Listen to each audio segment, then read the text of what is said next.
Existe un momento en la historia de las naciones donde el destino deja de ser una corriente difusa para convertirse en una tormenta sólida, tangible y devastadora.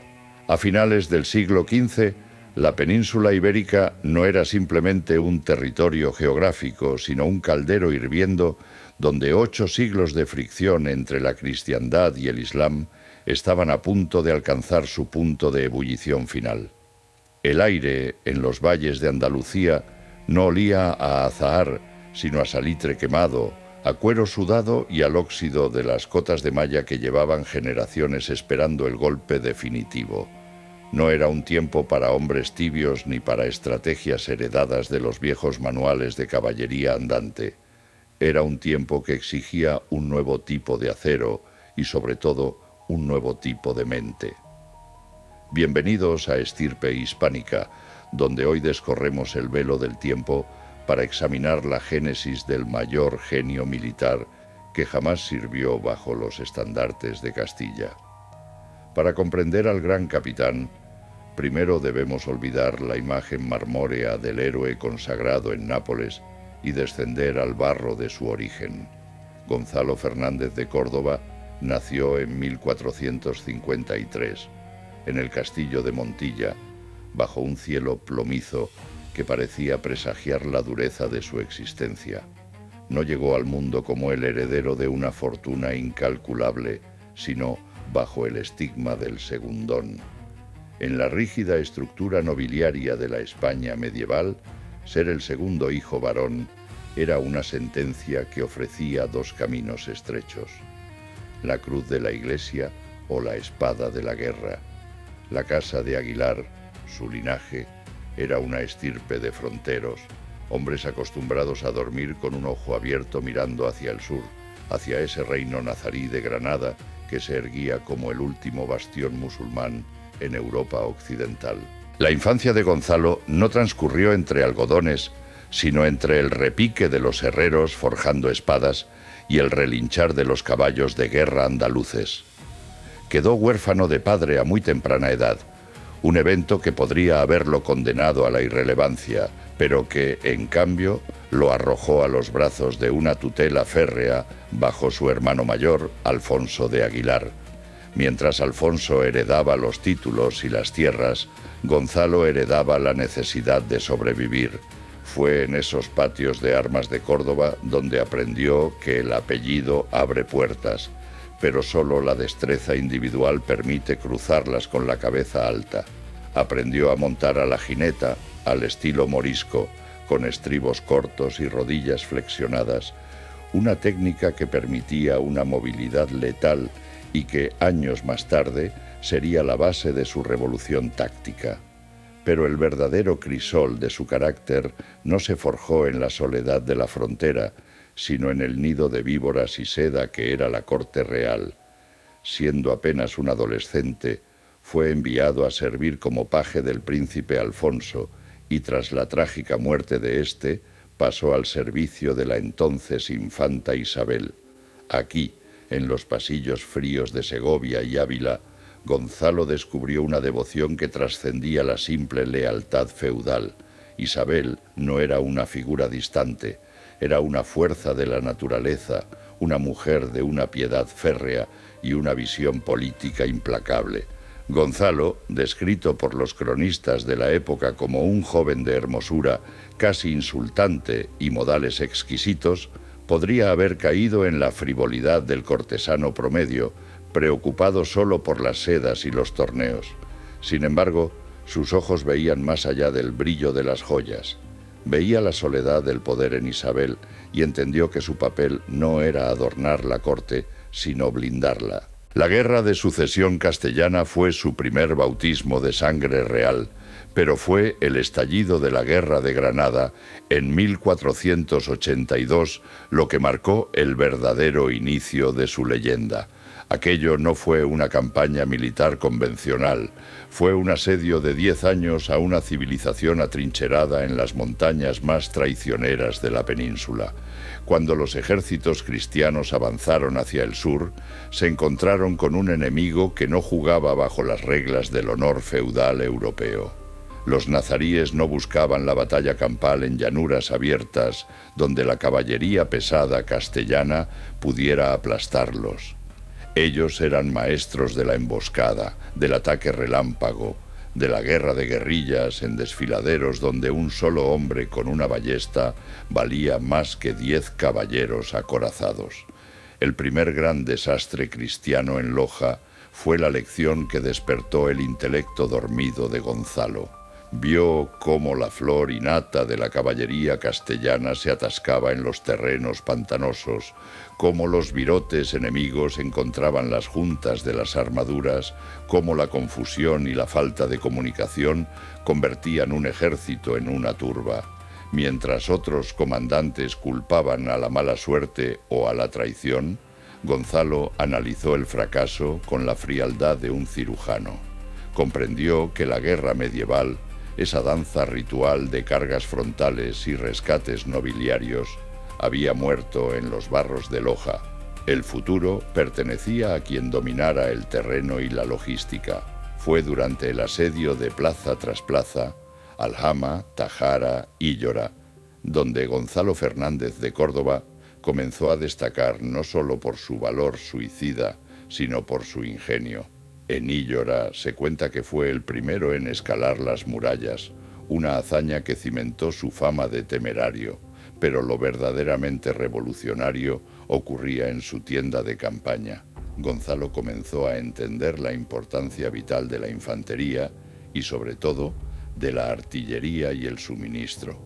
Isabel la Católica había traído a la guerra algo nunca antes visto en tal escala: hospitales de campaña y trenes de suministro masivos.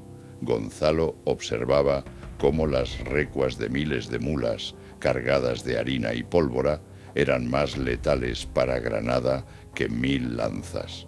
Un ejército alimentado y curado podía mantener un asedio indefinidamente.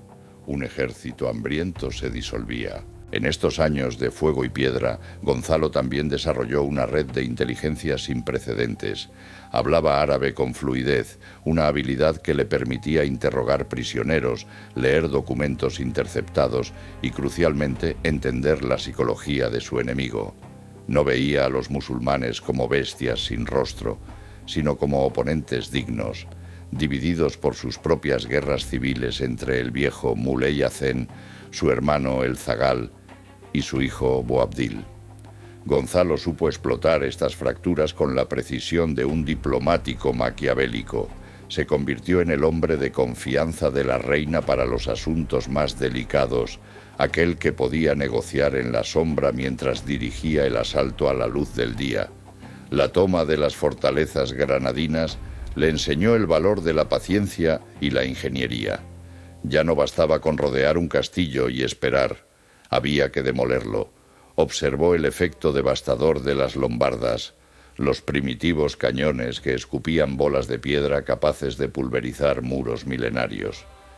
Gonzalo integró la pólvora en su concepción táctica, no como un apoyo auxiliar, sino como el martillo que abría la brecha para que la infantería, armada con espadas y rodelas, hiciera el trabajo sucio.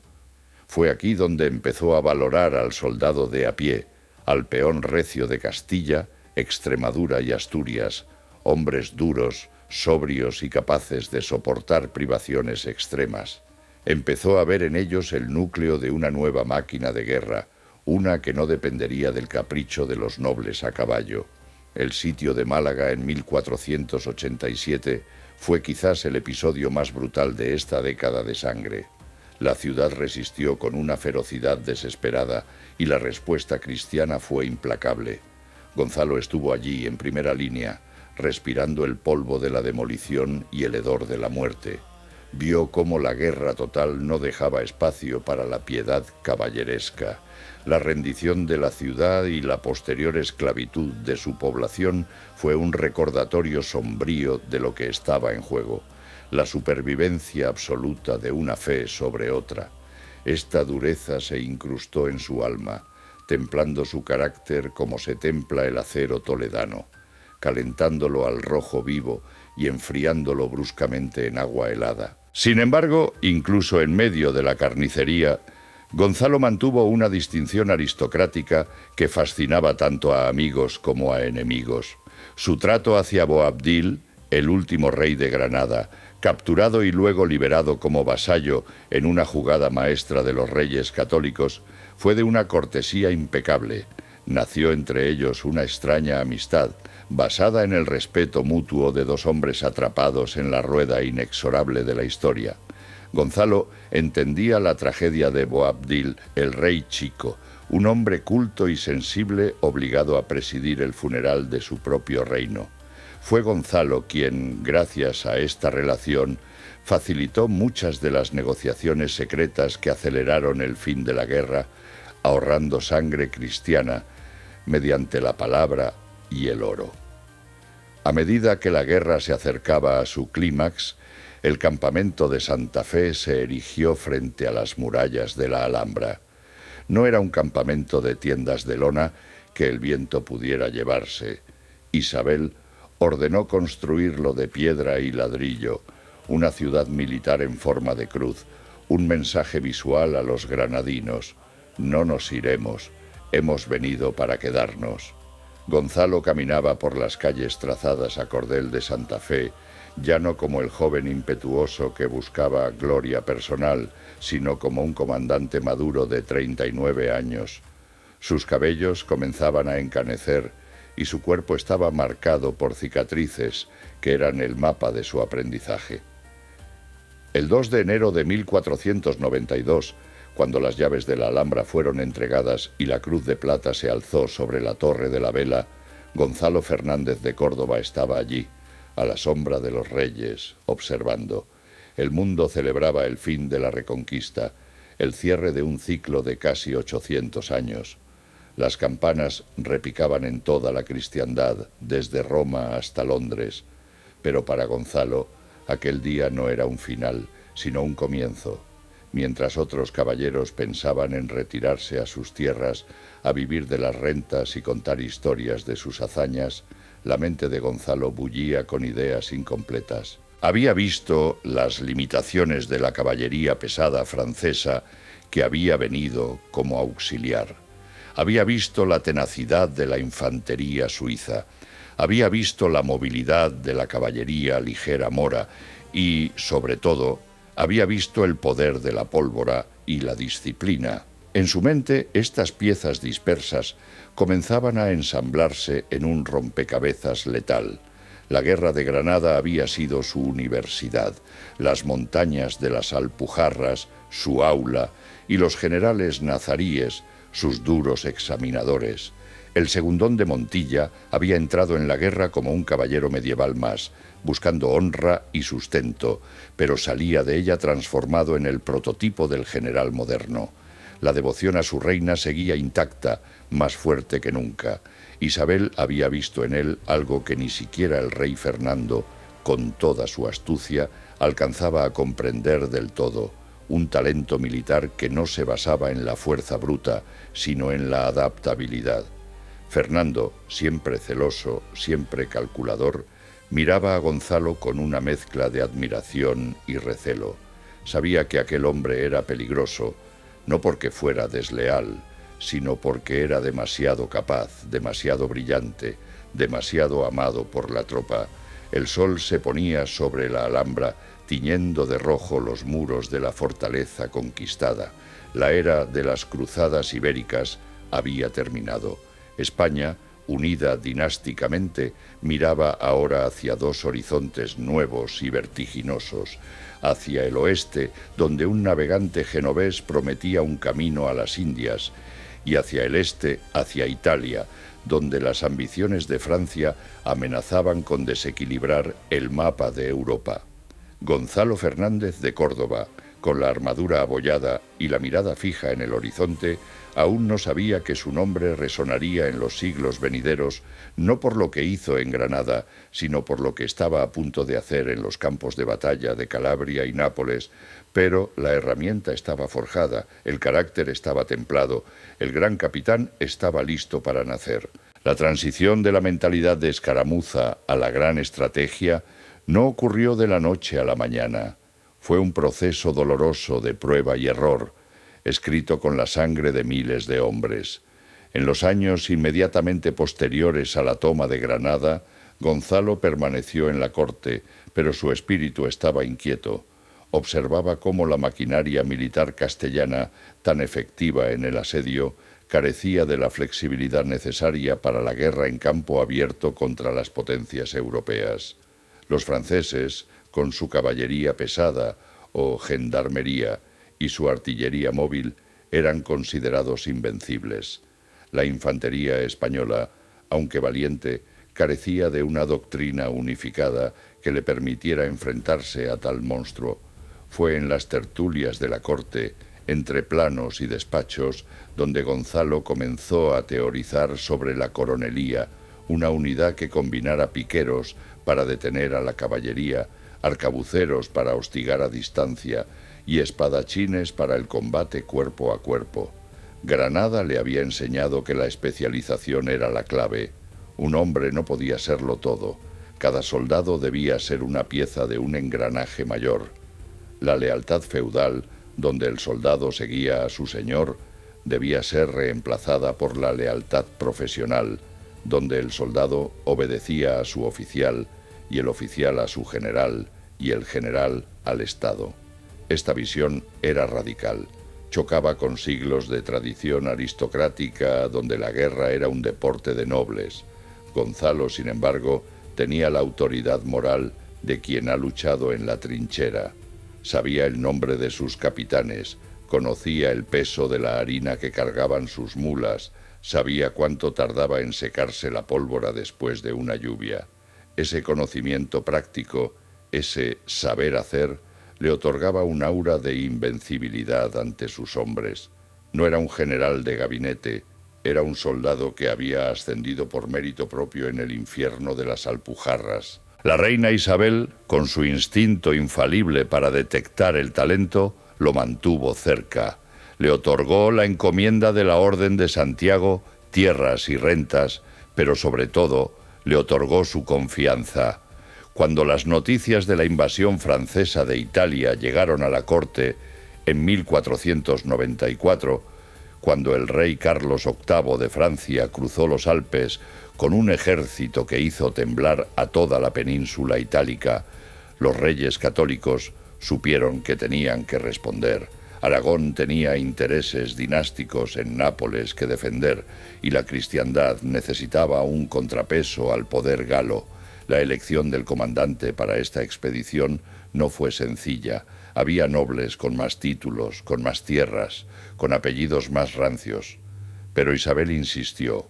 Sabía que Italia no era Granada. En Italia se lucharía contra el ejército más moderno y poderoso del mundo.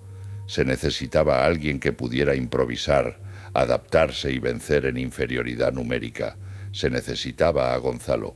Así, el destino del Segundón de Montilla se entrelazó definitivamente con la historia de Europa. La campaña de Granada había sido el yunque. Italia sería el martillo. Al cerrar este primer capítulo de su vida, dejamos a Gonzalo Fernández de Córdoba en el muelle de la historia, a punto de embarcarse hacia una tierra extraña. Atrás quedaban las montañas de su infancia, el polvo de la frontera y los años de aprendizaje. Delante, el mar Mediterráneo y la gloria inmortal. Pero el hombre que subía a ese barco no era un aventurero improvisado. Llevaba consigo el peso de cada lección aprendida en los asedios andaluces, la astucia diplomática afilada en las carpas reales y una fe inquebrantable en que la voluntad humana, guiada por la inteligencia, puede doblegar cualquier obstáculo. El crisol de Granada había cumplido su función. El hierro se había convertido en acero y el acero estaba sediento. El desembarco en Mesina, en mayo de 1495, no fue el arribo triunfal de un ejército conquistador, sino el despliegue cauteloso de una fuerza de socorro que parecía insignificante frente al titán que se cernía sobre la península itálica. Gonzalo Fernández de Córdoba pisó tierra siciliana con apenas 2000 infantes y 300 jinetes ligeros. A sus espaldas, el mar Jónico.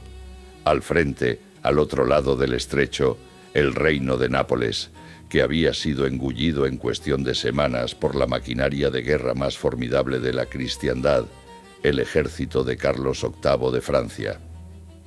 Para comprender la magnitud del desafío que aguardaba al de Montilla, es imperativo diseccionar la naturaleza de su enemigo. Francia no había enviado una hueste feudal desorganizada, sino el primer ejército moderno de Europa. Su núcleo estaba formado por la gendarmería, la caballería pesada aristocrática, hombres y bestias acorazados en placas de acero milanés, capaces de romper cualquier línea con una carga de impacto cinético devastador. Pero el verdadero terror no residía en los caballeros, sino en los mercenarios suizos que marchaban a su lado. Estos hombres, organizados en falanges impenetrables de picas de 5 metros, funcionaban como un erizo de puntas de hierro que avanzaba al paso de tambores, una muralla móvil contra la que se había estrellado la nobleza de Borgoña. Y por si fuera poco, los franceses arrastraban consigo un tren de artillería móvil de bronce, cañones ligeros montados sobre cureñas de ruedas que podían emplazarse y disparar con una velocidad que hacía parecer obsoletas las bombardas de hierro forjado utilizadas en Granada. Frente a este leviatán, las tropas de Gonzalo parecían anacrónicas. Sus hombres eran veteranos de la guerra de Granada, sí, pero estaban equipados para la guerra de frontera. Infantería ligera con ballestas y espadas y jinetes a la jineta que lanzaban azconas y huían. Eran ágiles, rápidos y letales en las sierras andaluzas, pero en los campos abiertos de Italia, contra el choque frontal de la caballería pesada y la disciplina suiza, eran en teoría papel frente al fuego. El rey de Nápoles, Ferrante II, un monarca joven y desesperado que había visto su reino desmoronarse, recibió a los españoles como su última esperanza. Sin embargo, la impaciencia de la realeza suele ser la enemiga de la prudencia militar. Ferrante exigía una victoria inmediata, una batalla campal que restaurara su prestigio y expulsara a los invasores liderados en la región por el experimentado general escocés al servicio de Francia, Begol Stuart, señor de Daubigny. Gonzalo, con ese instinto afilado que le caracterizaba, recomendó cautela. Había estudiado el terreno y sabía que sus fuerzas eran numéricamente inferiores y tecnológicamente dispares, pero la política se impuso a la táctica. El rey napolitano ordenó marchar hacia Seminara. El 28 de junio de 1495, bajo el sol abrasador de Calabria, se dispuso el escenario para el desastre. Las tropas aliadas tomaron posiciones cerca del río que separaba la llanura de las colinas. Gonzalo desplegó a sus hombres con la esperanza de utilizar la orografía para mitigar la desventaja, colocando a su infantería y a sus jinetes de manera que pudieran hostigar los flancos del enemigo sin comprometerse en un choque frontal. Pero la batalla de Seminara no se regiría por los planes del español, sino por la brutal física del combate medieval tardío. Cuando las fuerzas de Daubigny cruzaron el río, la gendarmería francesa cargó. La tierra tembló bajo los cascos de los destreros. Los jinetes españoles, fieles a su táctica de tornafulle, cabalgaron hacia ellos, lanzaron sus jabalinas y giraron grupas para retirarse y volver a cargar. Era una maniobra que había desangrado a los moros durante siglos, pero contra la caballería pesada francesa no funcionó. Los franceses no se detuvieron ni se dispersaron, ignoraron los picotazos de las jabalinas y siguieron avanzando como una marea de acero.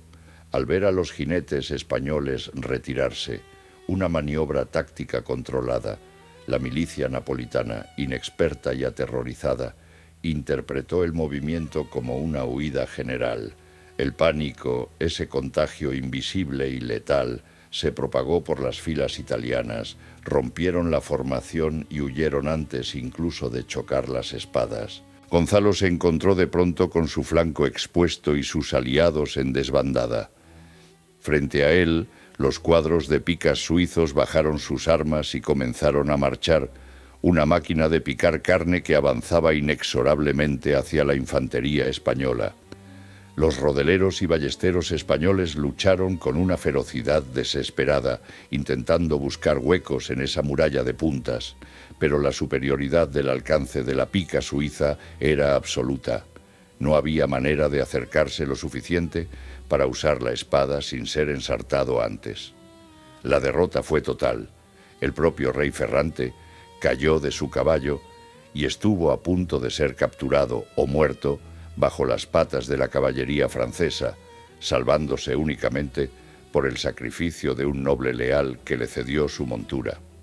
Gonzalo, manteniendo una frialdad sobrenatural en medio del caos, logró organizar una retirada ordenada, evitando que la derrota se convirtiera en una masacre total.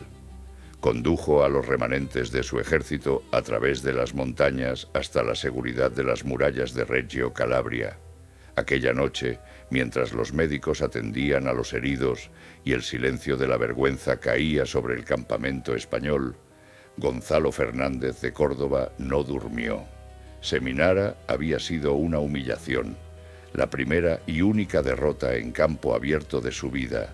Para cualquier otro comandante, habría sido el final de una carrera, la excusa para culpar a los aliados cobardes o a la falta de recursos. Pero para el genio de Montilla, Seminara fue una revelación dolorosa pero necesaria. Fue el crisol intelectual donde se fundió la guerra moderna. Analizó la batalla con la precisión de un cirujano forense. Comprendió que el modelo de guerra de la Reconquista, basado en la escaramuza y la agilidad individual, era insuficiente contra las potencias europeas. El valor individual del soldado español era superior, de eso no tenía duda, pero el valor sin sistema es estéril. La caballería pesada francesa dominaba por su masa y su ímpetu. La infantería suiza dominaba por su disciplina colectiva y el alcance de sus armas. España necesitaba una respuesta, y Gonzalo, en la soledad de su cuartel en Calabria, comenzó a diseñarla. Fue en estos meses oscuros posteriores a Seminara donde nació el verdadero gran capitán. Gonzalo concluyó que no podía vencer a los franceses jugando bajo sus reglas, tenía que cambiar el juego por completo. La primera decisión fue radical. La infantería dejaría de ser una fuerza auxiliar para convertirse en la reina del campo de batalla, pero no cualquier infantería. Gonzalo visualizó una unidad que combinara la solidez defensiva de los suizos con la letalidad ofensiva y la flexibilidad de los españoles. Inició una reforma militar sin precedentes, reorganizando a sus tropas en lo que llamó coronelías, el embrión directo de los futuros tercios. Aumentó drásticamente la proporción de arcabuceros. Hasta entonces, las armas de fuego portátiles eran vistas como curiosidades ruidosas, lentas y poco fiables. Gonzalo vio en ellas el futuro. Entrenó a sus hombres para disparar en salvas coordinadas, creando una zona de muerte que podía perforar las armaduras de los orgullosos gendarmes franceses antes de que éstos pudieran siquiera bajar sus lanzas. Pero el fuego no bastaba, se necesitaba protección. Adoptó la pica larga, imitando a los suizos, pero con una variante crucial. La mezcló con los rodeleros, soldados armados con espada y escudo, y con los arcabuceros dentro de la misma formación táctica. Creó un organismo de combate simbiótico. Los piqueros formaban la fortaleza móvil que detenía a la caballería. Los arcabuceros disparaban desde el refugio de las picas para desgastar al enemigo, y cuando las líneas chocaban y las picas se trababan en un empuje estático, los rodeleros se deslizaban por debajo de las astas enemigas, apuñalando en el vientre y las ingles a los indefensos piqueros adversarios. Era una síntesis brutal de tecnología y atavismo, de pólvora y acero toledano. Sin embargo, las reformas tácticas requieren tiempo para madurar, y Gonzalo no lo tenía. El enemigo ocupaba todo el reino, así que, mientras reentrenaba a sus hombres, cambió su estrategia operacional. Si no podía vencer en batalla campal todavía, no daría batalla campal.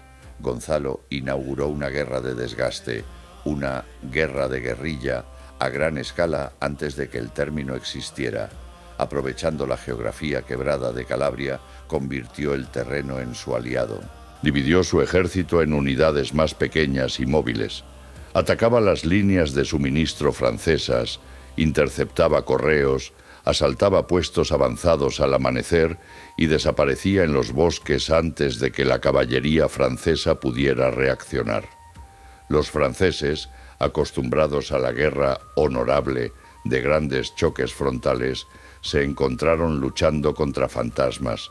Sus pesados caballos se agotaban persiguiendo sombras, sus armaduras se oxidaban bajo la lluvia y el sudor, su moral se erosionaba día tras día ante un enemigo que golpeaba y se desvanecía. Gonzalo implementó un sistema de inteligencia y espionaje meticuloso.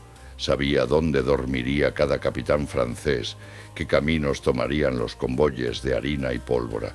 La información se convirtió en un arma tan letal como el arcabuz. Recuperó las plazas de Calabria una a una, no mediante asedios largos y costosos, sino mediante golpes de mano audaces o negociaciones respaldadas por la amenaza de una fuerza que parecía estar en todas partes a la vez. La población local, harta de la arrogancia y los saqueos de los franceses, comenzó a ver en Gonzalo a un libertador, facilitándole aún más el control del territorio. El punto de inflexión psicológico de esta campaña llegó con la toma de la fortaleza de Cosenza y la posterior marcha hacia el norte. Los franceses, liderados ahora por el virrey Gilbert de Montpensier, puesto que el rey Carlos había regresado a Francia, empezaron a comprender que su control sobre Nápoles era una ilusión. Las tropas españolas, aquellas que habían huido en Seminara, ahora combatían con una disciplina férrea. Ya no eran una turba de aventureros, eran profesionales. Gonzalo les había inculcado un sentido del honor colectivo, un esprit de corps, que vinculaba el destino del soldado raso con la gloria de la corona. Les pagaba puntualmente, o al menos lo intentaba con más celo que cualquier otro general de la época, y compartía sus privaciones, comiendo el mismo rancho y durmiendo en el mismo suelo duro. Esto generó una lealtad fanática. Hacia el verano de 1496, la marea había cambiado. El ejército francés, diezmado por las enfermedades, el hambre y las emboscadas constantes, se vio obligado a replegarse hacia la ciudad de Atella. Fue aquí donde Gonzalo demostró que su genio no se limitaba a la guerra de guerrillas, sino que dominaba también la gran estrategia del asedio. El asedio de Atella, en julio de 1496, fue la obra maestra que cerró el ciclo abierto en Seminara. Montpensier se había atrincherado con el grueso de las fuerzas francesas restantes, unos 5.000 hombres, creyendo que podría resistir hasta que llegaran refuerzos. Gonzalo, reuniéndose con el rey Ferrante y las fuerzas venecianas aliadas, tomó el mando efectivo de las operaciones. En lugar de lanzar asaltos suicidas contra los muros, como esperaban los franceses, Gonzalo tejió una red de asfixia. Primero, cortó el acceso al agua. Sus ingenieros desviaron los arroyos que abastecían la ciudad y sus molinos. Luego, estableció un perímetro de fortificaciones de campaña que impedía cualquier salida o entrada. Pero el golpe maestro fue la intercepción sistemática de cualquier intento de socorro.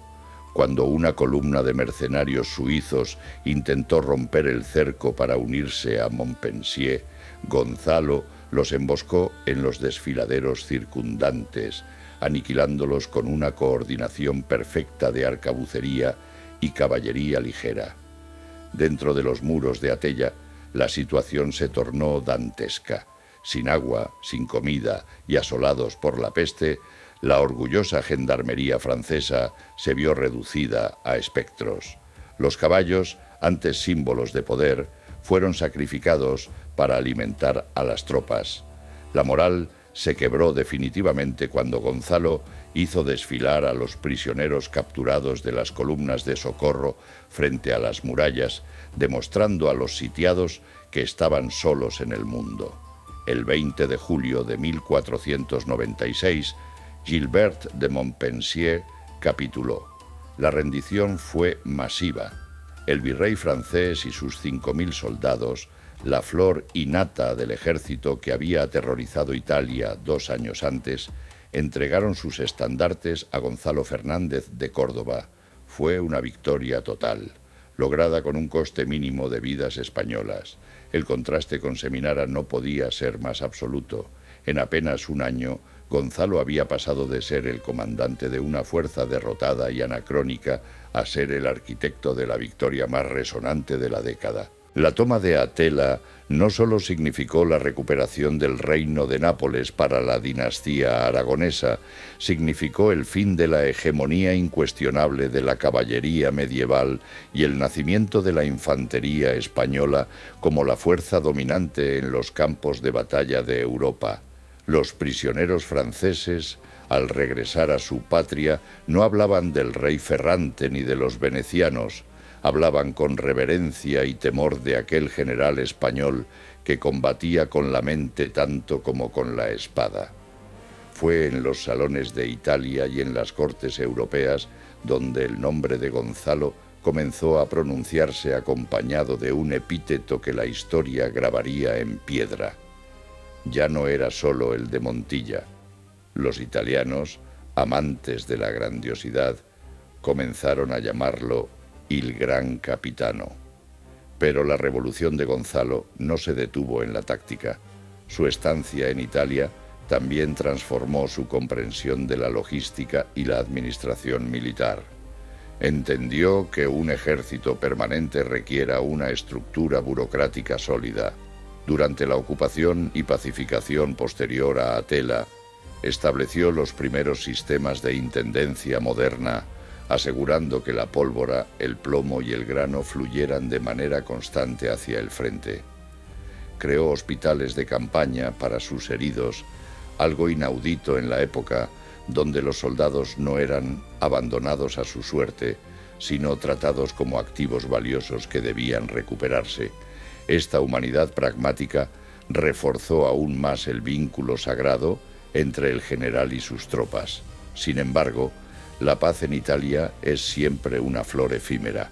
Tras la victoria, Gonzalo permaneció en la península, consolidando el dominio español y limpiando los últimos focos de resistencia. Durante este periodo, conocido como el interludio entre las dos grandes guerras de Nápoles, el gran capitán no descansó. Viajó a Roma, donde fue recibido por el Papa Alejandro VI como el salvador de la independencia italiana frente a la ambición francesa. En el Vaticano, aquel segundón andaluz se movió con la misma destreza entre cardenales y embajadores que entre piqueros y artilleros. Su diplomacia era tan afilada como su espada. Sabía cuándo presionar, cuándo ceder y cuándo mostrar la fuerza velada tras una sonrisa cortés. Rescató al Papa de la amenaza de los Orsini en el asedio de Ostia, demostrando nuevamente la eficacia de sus nuevas tácticas de asalto rápido y fuego concentrado. Fue en Ostia donde quedó patente que las murallas medievales ya no ofrecían seguridad contra la artillería y la ingeniería militar moderna que Gonzalo estaba perfeccionando. La gratitud del Papa le valió la Rosa de Oro, pero para Gonzalo los honores eran secundarios frente a la preparación para lo que sabía que era inevitable, el retorno de Francia. porque Francia, humillada en Atella, no olvidaría. La tregua era solo un respiro para que ambos imperios afilaran sus cuchillos. Gonzalo sabía que la próxima vez los franceses no cometerían los mismos errores. Vendrían con más hombres, mejores cañones y, sobre todo, con la lección aprendida de que el español no era un enemigo al que se pudiera subestimar. El final de este primer acto italiano dejó a un Gonzalo transformado. Había llegado como un caballero de frontera y emergía como el primer general moderno de Occidente. Había mirado al abismo de la derrota en Seminara y, en lugar de retroceder, había construido un puente sobre él. La arcilla de sus soldados se había cocido en el horno de la guerra hasta convertirse en ladrillo indestructible. Las coronelías estaban listas, los arcabuces estaban cargados, y Europa, conteniendo el aliento, observaba hacia Nápoles, intuyendo que la tormenta que se avecinaba cambiaría el destino de las naciones para siempre. La semilla de los tercios había sido plantada en la tierra regada con sangre de Calabria, y su fruto sería un imperio donde no se ponía el sol. Pero antes de la gloria imperial, el destino le reservaba a Gonzalo una prueba aún más dura: la traición política y el enfrentamiento final contra la totalidad del poderío francés en Ceriñola y Garellano. El escenario estaba listo para la leyenda. La paz, sin embargo, no era más que un delgado velo de seda cubriendo una daga, y el Tratado de Granada, firmado en el año 1500 entre Fernando el Católico y Luis XII de Francia, contenía en su propia tinta la sentencia de su fracaso. Aquel acuerdo, que dividía el reino de Nápoles como si fuera una res en el matadero, otorgando el norte al monarca francés y el sur a la corona española, ignoraba deliberadamente la geografía humana y económica del territorio.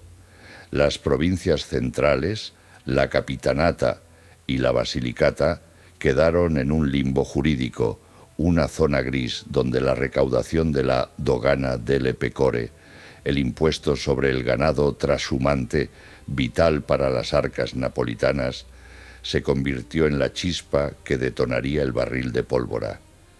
No se trataba ya de restaurar dinastías caídas ni de proteger al Papa. Se trataba de la colisión inevitable entre dos potencias que no podían compartir la hegemonía de Europa. Para el verano de 1502, la diplomacia dio paso al acero. Las hostilidades estallaron con la ferocidad de lo largamente reprimido, y Francia, la superpotencia militar indiscutible de la cristiandad, volcó sobre la península itálica un ejército diseñado para aplastar cualquier resistencia por pura masa y fuerza bruta. Luis XII no envió una fuerza de exploración, envió una marea, 10.000 soldados de infantería, incluyendo a los temibles mercenarios suizos, y 2.000 caballeros pesados de la gendarmerie francesa, la élite acorazada que hacía temblar el suelo a su paso. Cruzaron los Alpes con la certeza de la victoria. Al mando estaba Luis de Armagnac, duque de Nemours, un hombre que encarnaba la arrogancia de la vieja caballería feudal, convencido de que la guerra era un asunto de ímpetu y linaje, no de matemáticas y barro. Frente a este gigante, Gonzalo Fernández de Córdoba se encontraba en una situación de inferioridad numérica que habría invitado a cualquier otro general a una rendición honrosa. Sus fuerzas eran esqueléticas, sus suministros inexistentes, y el dinero de Castilla llegaba con la lentitud exasperante de la burocracia. Pero el gran capitán no jugaba al mismo juego que Nemours. Mientras los franceses avanzaban ocupando ciudades y castillos con el estruendo de una tormenta, Gonzalo ordenó el repliegue. No fue una huida desordenada, sino una contracción estratégica, un movimiento calculado de un depredador que se agazapa. Abandonó las llanuras abiertas, donde la caballería francesa era invencible, y se encerró en la costa del Adriático, eligiendo la ciudad fortificada de Barletta como el escenario de su resistencia. Barletta se convirtió entonces en el crisol donde se purgaría el alma del ejército español. El asedio no fue una batalla de un día, sino una agonía lenta y corrosiva que se extendió durante meses. Las murallas de la ciudad, batidas por el viento salobre y la artillería francesa, encerraban a hombres hambrientos, mal pagados y vestidos con harapos. La peste rondaba los callejones y la falta de grano amenazaba con provocar motines diarios. Sin embargo, en medio de esa miseria, Gonzalo brilló con una luz propia, casi sobrenatural. No se encerró en un palacio, caminaba entre las tropas, compartía el pan duro y mohoso con sus soldados, consolaba a los moribundos y prometía, con una serenidad que helaba la sangre, que la victoria no solo era posible, sino que era inevitable. Fue en las calles sucias de Barletta donde la lealtad feudal se transformó en devoción fanática. Los hombres ya no luchaban solo por la paga o por la reina Isabel, luchaban porque Gonzalo se lo pedía. La estrategia del gran capitán durante este encierro fue de una paciencia geológica.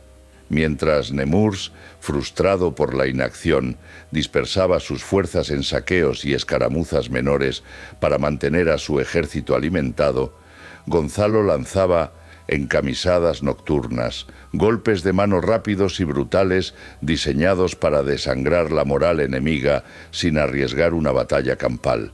Diego de Mendoza y Pedro Navarro, sus lugartenientes más capaces, se convirtieron en espectros que hostigaban las líneas de suministro francesas, capturando convoyes y desapareciendo antes de que la caballería pesada pudiera montar en sus destreros. Era la guerra de desgaste llevada a su máxima expresión, una lección de judo militar donde la fuerza del oponente se usaba para desequilibrarlo. En este teatro de tensión psicológica ocurrió un evento que, aunque tácticamente irrelevante, cimentó el orgullo nacional de las tropas hispánicas, el desafío de Barletta. Un prisionero francés, en un alarde de soberbia etílica, insultó el valor de los soldados italianos aliados de España. La respuesta no se hizo esperar. El 13 de febrero de 1503, en tierra de nadie, 13 caballeros franceses se enfrentaron a 13 caballeros italianos bajo el patrocinio de Gonzalo. El combate fue una orgía de violencia medieval, pero cuando el polvo se asentó, los italianos, liderados por Ettore Fieramosca, habían vencido. Las tropas españolas y sus aliados estallaron en júbilo. Aquella victoria simbólica actuó como una inyección de adrenalina en un cuerpo moribundo. La percepción de invencibilidad francesa se había agrietado. La primavera de 1503 trajo consigo el cambio de marea que Gonzalo había estado esperando con la frialdad de un jugador de ajedrez. Refuerzos llegaron por mar, 2000 mercenarios alemanes, los Landsknechts, desembarcaron en Manfredonia.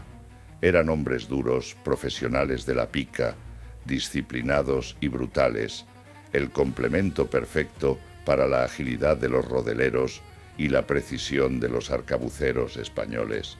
Al mismo tiempo, las noticias de las victorias de otros contingentes españoles en Calabria distrajeron a las fuerzas francesas. El duque de Nemours, impaciente y presionado por su rey para acabar con esa molesta resistencia, cometió el error fatal de subestimar la capacidad de maniobra de su enemigo. Creyó que Gonzalo seguiría escondido detrás de las murallas, pero el 27 de abril las puertas de Barletta se abrieron. El ejército español no salió a defenderse, salió a cazar. Gonzalo ordenó una marcha forzada hacia Cerignola, una posición elevada a unos 25 kilómetros al interior. La marcha fue un calvario. El sol de Apulia caía como plomo derretido sobre los hombres cargados con armaduras, picas y los pesados arcabuces. El polvo cegaba los ojos y la sed se convirtió en un tormento más peligroso que las espadas francesas. Caballos morían de agotamiento y los hombres caían desmayados, pero la voz de Gonzalo los empujaba hacia adelante, implacable. Sabía que llegar antes que los franceses a Cerignola era la diferencia entre la vida y la muerte. Tenían que elegir el terreno, tenían que preparar la trampa. Llegaron a Cerignola al atardecer del 28 de abril de 1503. El cansancio era atroz, pero no hubo descanso. Gonzalo, con su ojo clínico para la topografía, identificó inmediatamente una suave colina cubierta de viñedos, protegida frontalmente por un foso natural y un talud de tierra. Era el lugar perfecto. Ordenó a sus hombres ensanchar y profundizar el foso frenéticamente. Pedro Navarro, el genio de la ingeniería militar, supervisó la construcción de un parapeto improvisado con la tierra excavada y estacas afiladas. En cuestión de horas habían convertido una colina vinícola en una fortaleza de campaña. La disposición táctica que ordenó Gonzalo esa tarde cambiaría la historia de la guerra para siempre.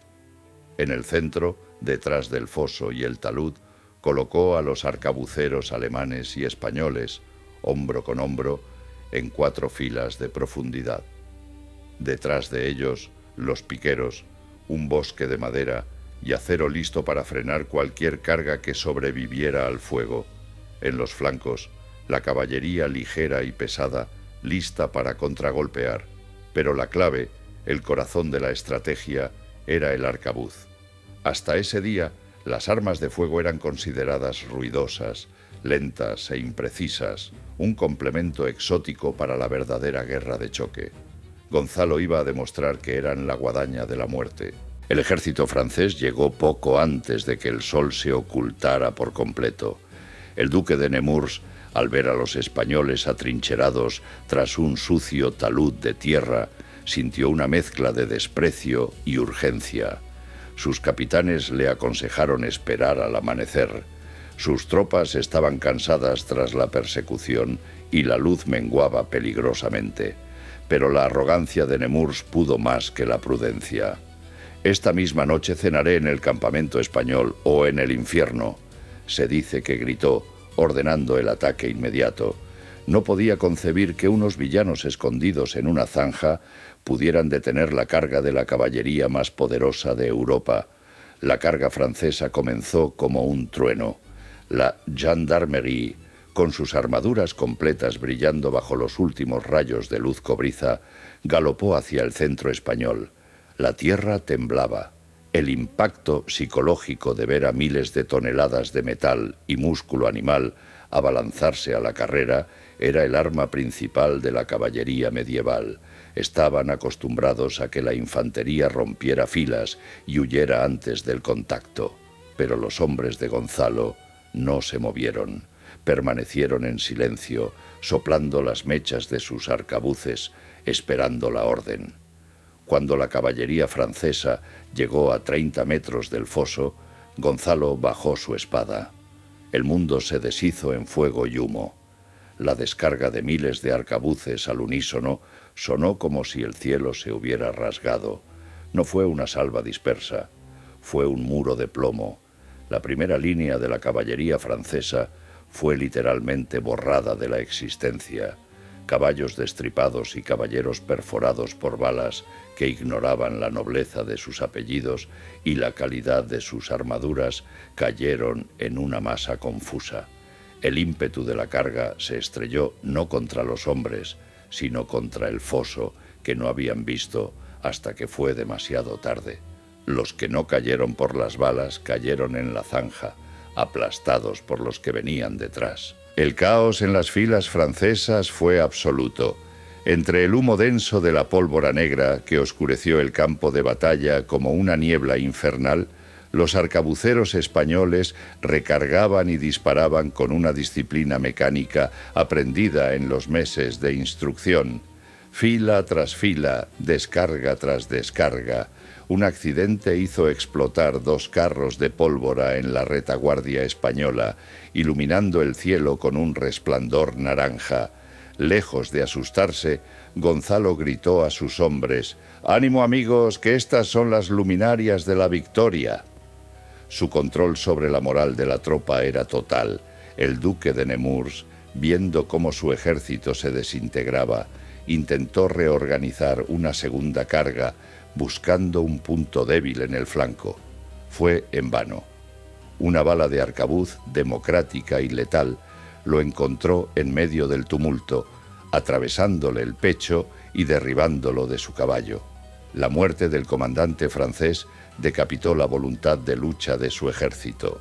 Al ver caer a su líder y ante la carnicería imposible que estaban sufriendo a manos de un enemigo que ni siquiera podían tocar con sus lanzas, el pánico se apoderó de los franceses. Fue entonces cuando Gonzalo ordenó la ofensiva general. «Santiago y cierra, España», tronó la orden. La infantería española y los piqueros alemanes saltaron el talud que los había protegido y se lanzaron sobre los restos confundidos del ejército enemigo. Ya no era una batalla, era una cacería. La caballería ligera española persiguió a los fugitivos durante kilómetros, asegurándose de que el ejército de Luis XII no pudiera reagruparse. En menos de una hora, la batalla de Ceriñola había terminado. El campo estaba sembrado con los cadáveres de 4.000 franceses. Las bajas españolas apenas superaban el centenar. La desproporción era tan grotesca que desafiaba toda lógica militar conocida hasta la fecha. Aquella tarde, en un viñedo de Apulia, la Edad Media murió militarmente. La era de la caballería pesada, de los caballeros andantes y las cargas gloriosas, había sido ejecutada por la eficacia industrial de la pólvora y la infantería organizada. Gonzalo Fernández de Córdoba caminó entre los muertos esa noche, con el rostro sombrío iluminado por las antorchas. Había logrado lo imposible. Había humillado a la mayor potencia de su tiempo. Pero más importante aún, había validado empíricamente su nueva forma de hacer la guerra. La coronelía, el embrión del tercio, había demostrado su supremacía. Ceriñola no fue solo una victoria, fue una revolución.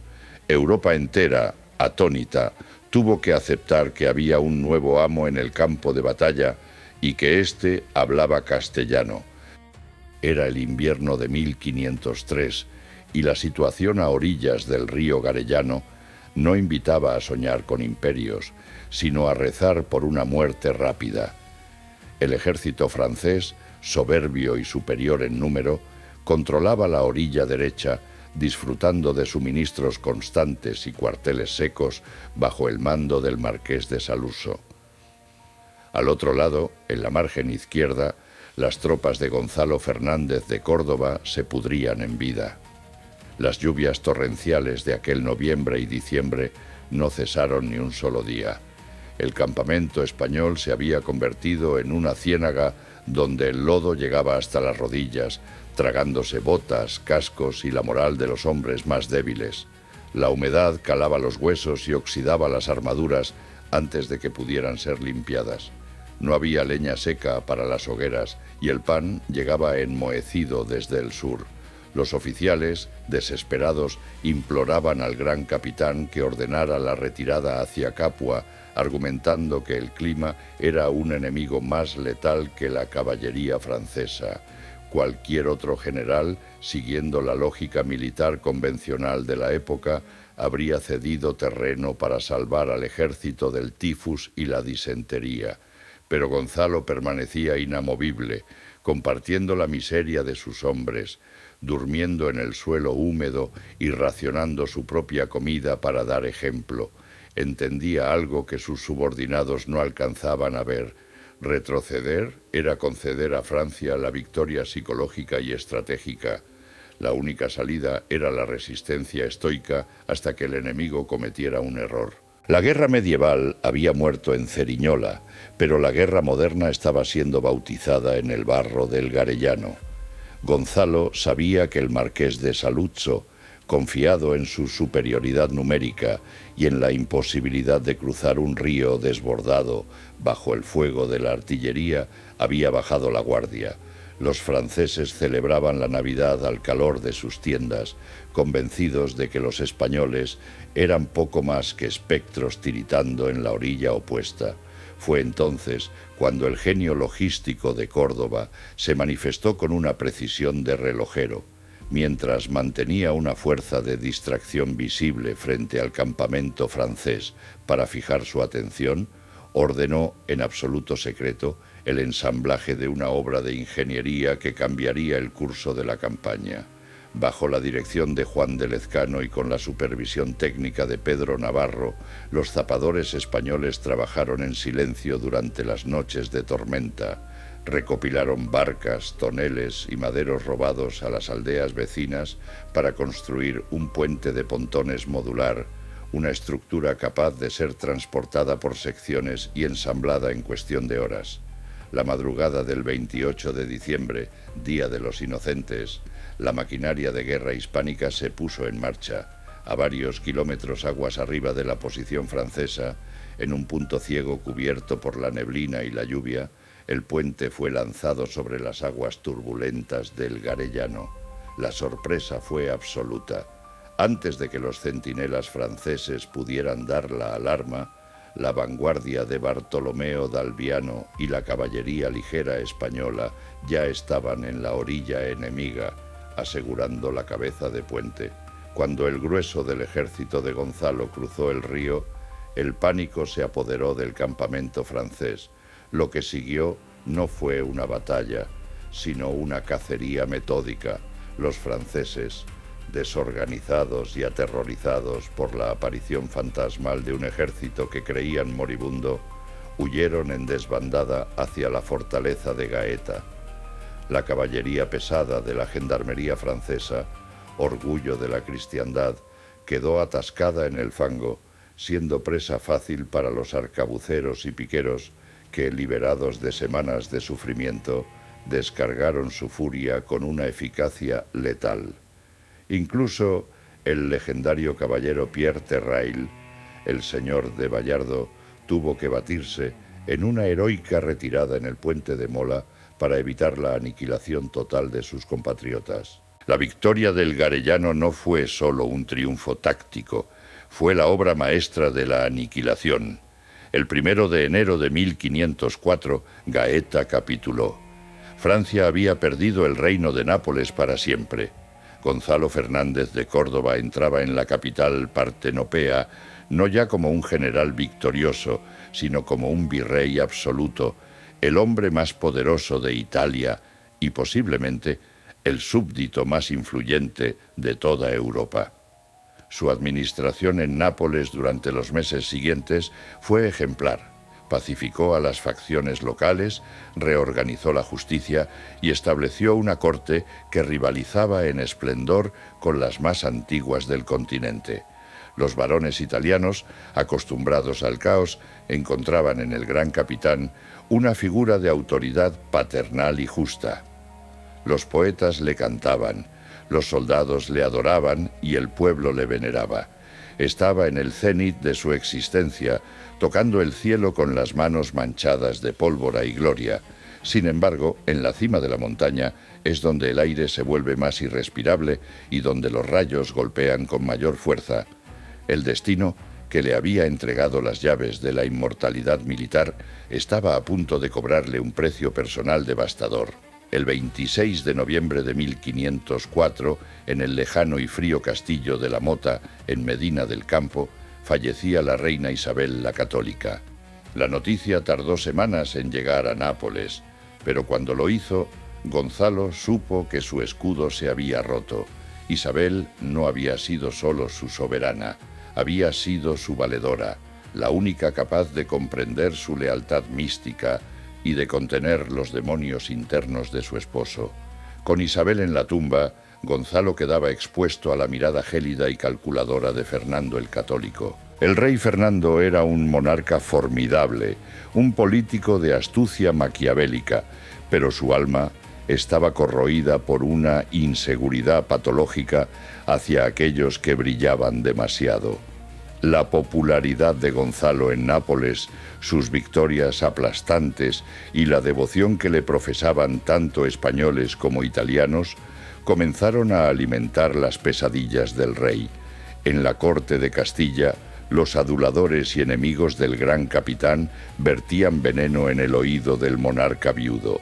Le susurraban que Gonzalo actuaba como un rey independiente, que repartía tierras y títulos sin consultar, que planeaba ceñirse la corona de Nápoles con el apoyo del Papa o de los nobles locales. Eran calumnias infundadas, nacidas de la envidia de los cortesanos mediocres, que jamás habían sostenido una espada, pero encontraron terreno fértil en la mente suspicaz de Fernando. El ambiente se tornó opresivo.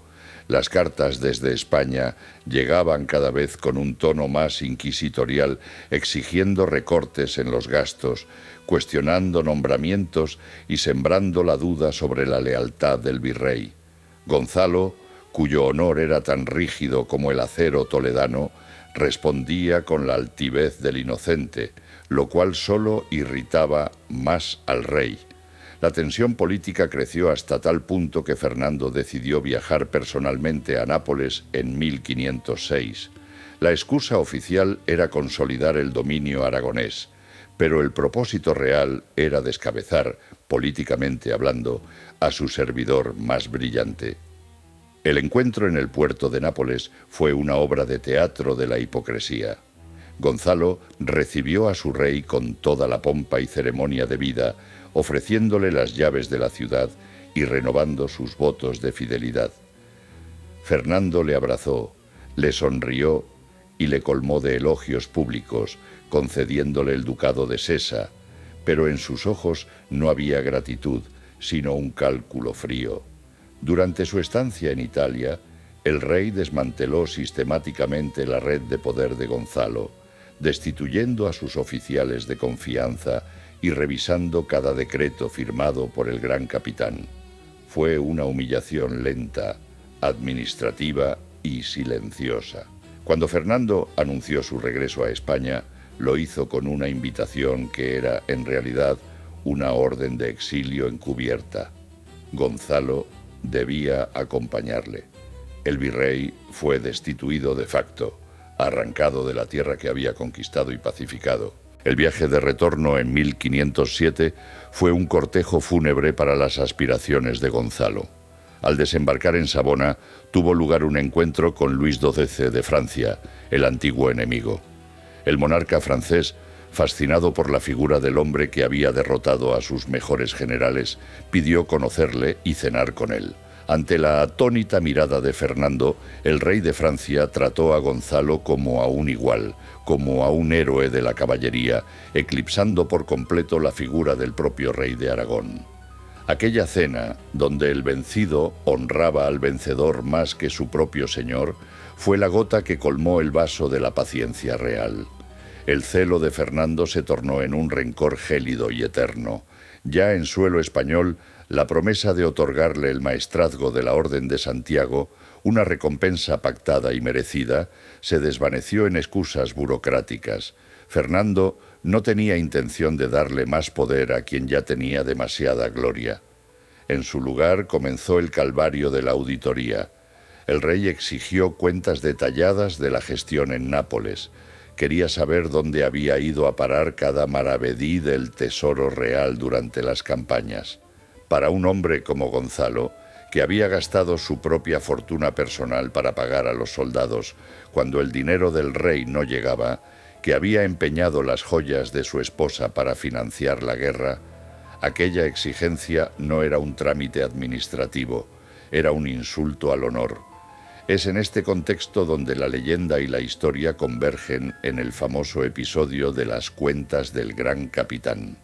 Aunque la versión popular que enumera el coste de picos, palas y azadones, o el dinero dado a frailes y monjas para rezar por las almas de los enemigos, pueda ser una exageración literaria posterior, la esencia del conflicto es rigurosamente histórica.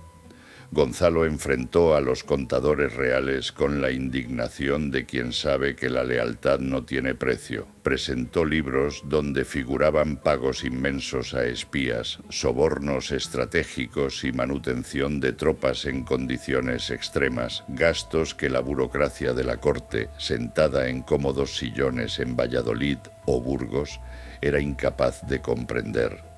La respuesta de Gonzalo fue el portazo moral de un gigante ante unos enanos contables.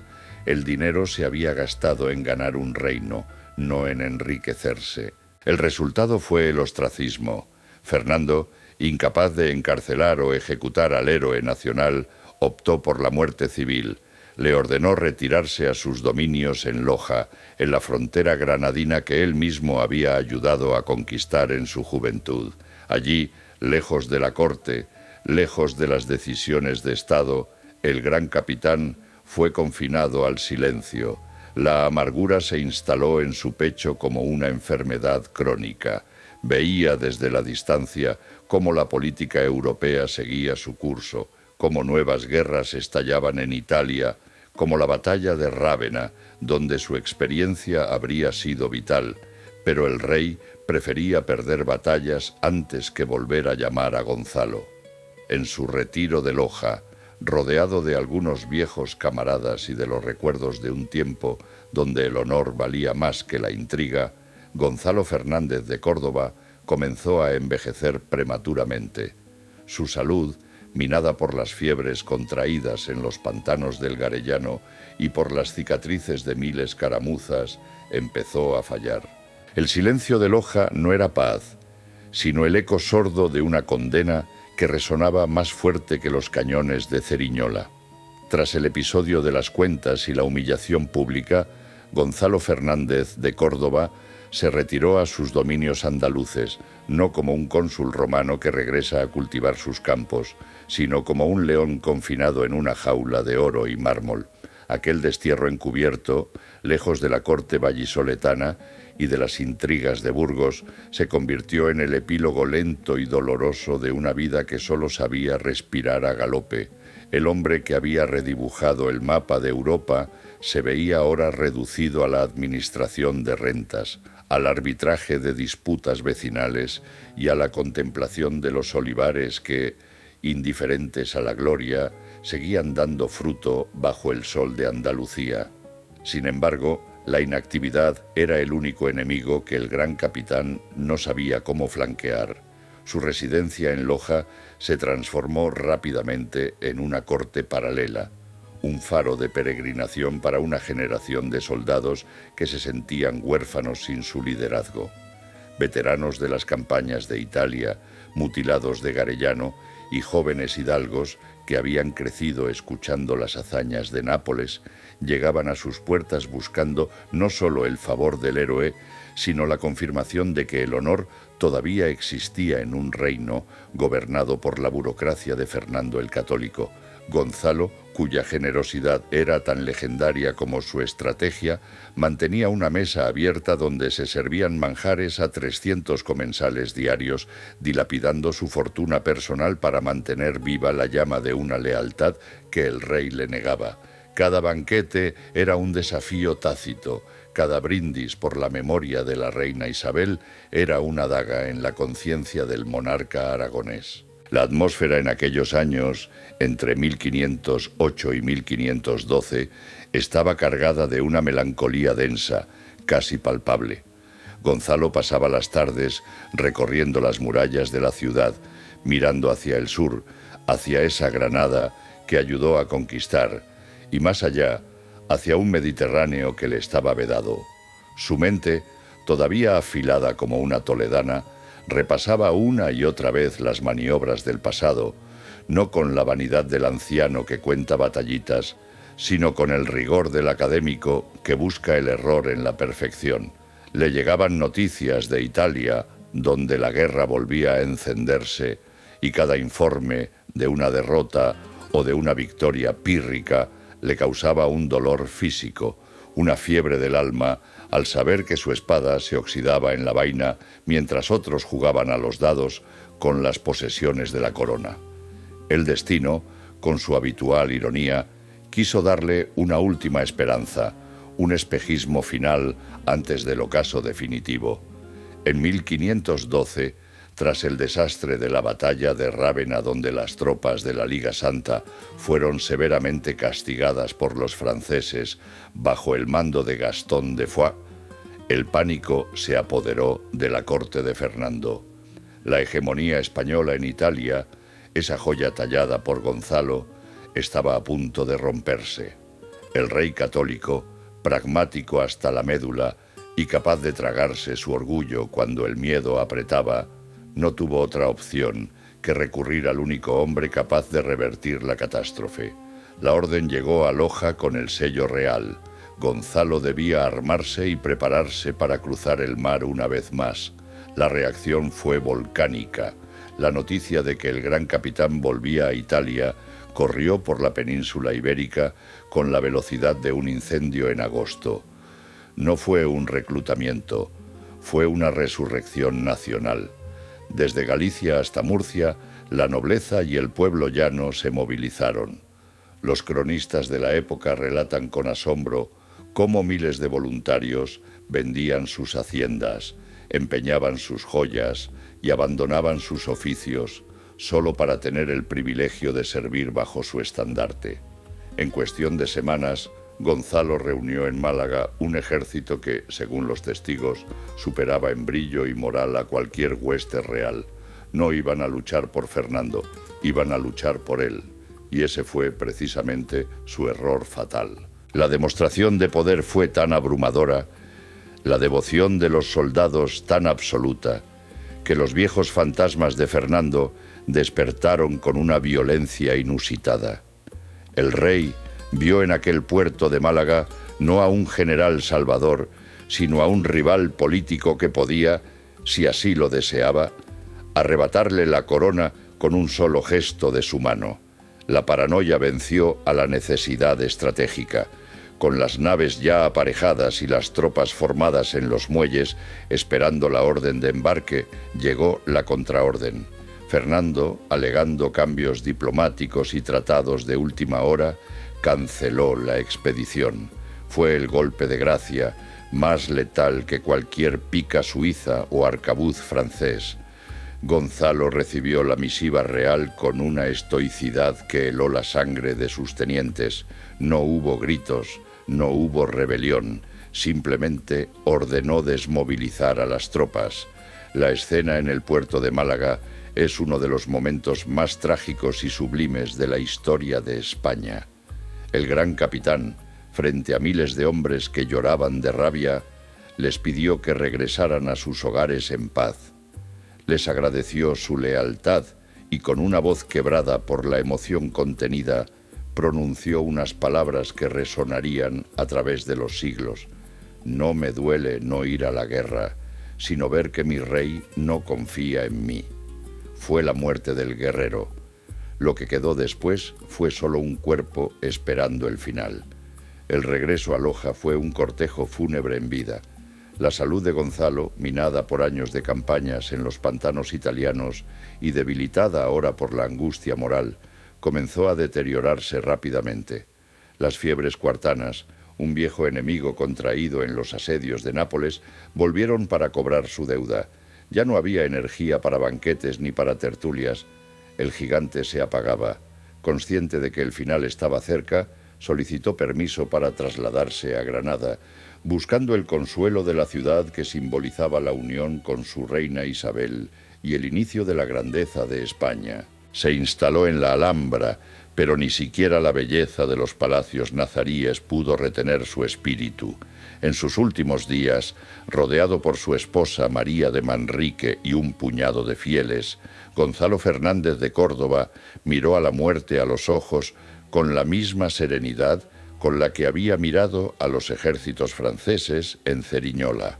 No hubo delirios de grandeza, solo la humilde confesión de un cristiano y la certeza de haber cumplido con su deber más allá de lo humanamente exigible. El 2 de diciembre de 1515, el corazón que había bombeado la sangre de una nueva era dejó de latir. Tenía 62 años. La noticia de su muerte sacudió los cimientos del reino. Se dice que incluso Fernando, al enterarse, lloró, quizás no por el hombre, sino por la inmensa soledad en la que quedaba su trono sin el escudo que lo protegía. Pero si la vida biológica de Gonzalo se detuvo aquel diciembre, su verdadera vida, la histórica, apenas comenzaba a gestarse, porque el legado del gran capitán no fue la conquista de un reino efímero en el sur de Italia, ni los títulos nobiliarios que se acumularon. La obra maestra fue invisible, intelectual y eterna.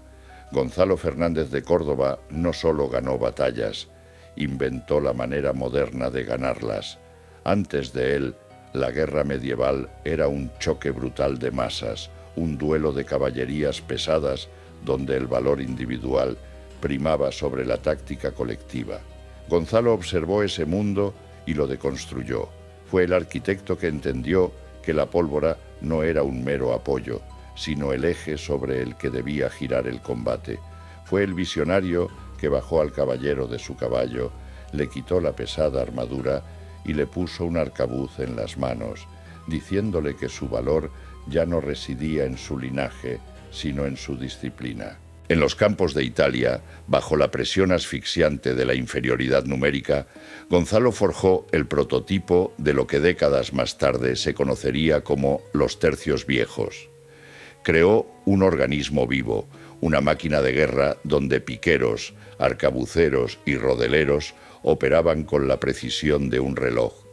Introdujo el concepto de la coronelía, la unidad táctica independiente capaz de maniobrar en cualquier terreno, rompiendo la rigidez de las falanges suizas y los cuadros franceses. Enseñó a sus oficiales que la logística, el espionaje y la paciencia eran armas más letales que la carga frontal. Transformó al soldado español, hasta entonces un guerrero valiente pero indisciplinado, en el profesional más temido y respetado del planeta. La hegemonía española que dominaría Europa durante el siguiente siglo y medio, esa Pax Hispánica, impuesta a golpe de pica y oración, nació en la mente de Gonzalo. Los ejércitos de Carlos V y Felipe II, que combatirían en Flandes, en Alemania y en el Nuevo Mundo, eran los nietos espirituales de las tropas que Gonzalo entrenó en los campos de Calabria. Cada capitán que lideró un tercio en las décadas posteriores llevaba en su mochila las lecciones del gran capitán.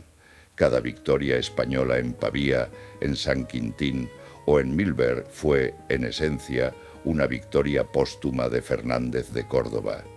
El hombre murió en Granada, pero el mito trascendió las fronteras de lo tangible. Su figura se elevó sobre las miserias de la política para convertirse en el arquetipo del caballero perfecto, leal hasta el sacrificio, genial en la adversidad, magnánimo en la victoria y estoico en la desgracia. La historia, esa juez implacable que suele triturar a los favoritos de los reyes, dictó su sentencia absolutoria. Mientras los nombres de los cortesanos que conspiraron contra él se desvanecieron en el polvo de los archivos, el nombre del gran capitán quedó grabado en la piedra angular de la identidad castrense de Occidente. Hoy, en el monasterio de San Jerónimo de Granada, bajo una lápida austera, descansan los restos mortales de quien fue la espada de Dios en la tierra. El silencio que envuelve su tumba ya no es el silencio opresivo de Loja, ni el silencio culpable de la corte. Es un silencio reverencial, el respeto que el tiempo rinde a la grandeza genuina.